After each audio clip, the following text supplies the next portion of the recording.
জীবনের পরিপূর্ণতা এ বিষয়ে কিছু কথা। জীবনের পরিপূর্ণতা এক গভীর ও শাশ্বত অন্বেষণ।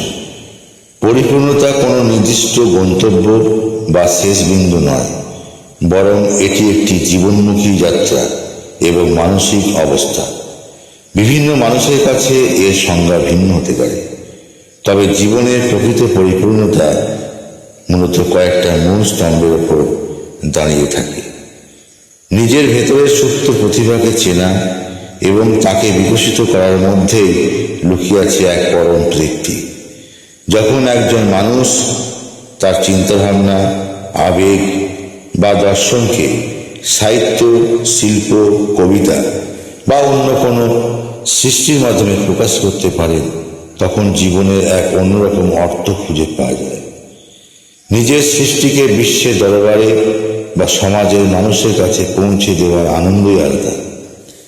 পেশাগত দায়িত্ব পালন এবং সামাজিক বা পারিবারিক কর্তব্যের মধ্যে একটি সুন্দর ভারসাম্য বজায় রাখা পরিপূর্ণতার জন্যই জরুরি।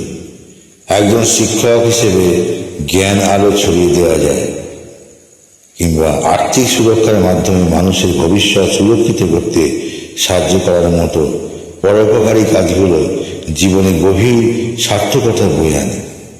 কর্মের মাধ্যমে যখন অন্যের কল্যাণ হয়, তখন জীবন অনেক বেশি অর্থবহ মনে হয়। মানুষ সামাজিক জীব।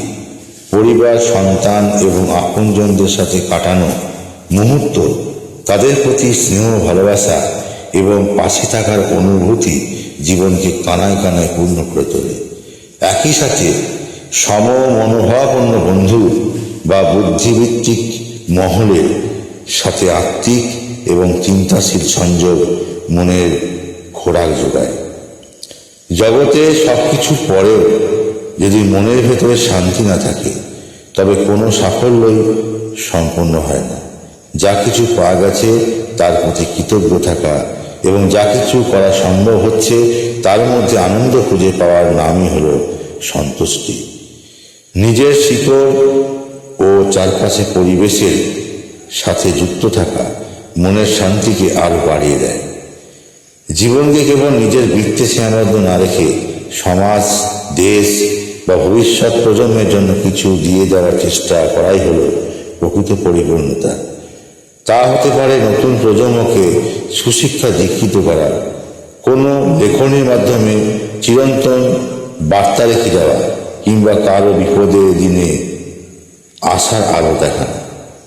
জীবনের পরিপূর্ণতায় কত বছর বাঁচলাম এটাই নয়, বরং কিভাবে বাঁচালাম এবং নিজে বাঁচলাম এবং কতখানি প্রজন্মকে দিয়ে গেলাম আর কতখানি আলো ছড়াতে পারলাম এই জগতে, এটাই তার পরিপূর্ণতার প্রকাশ পায়। ধন্যবাদ।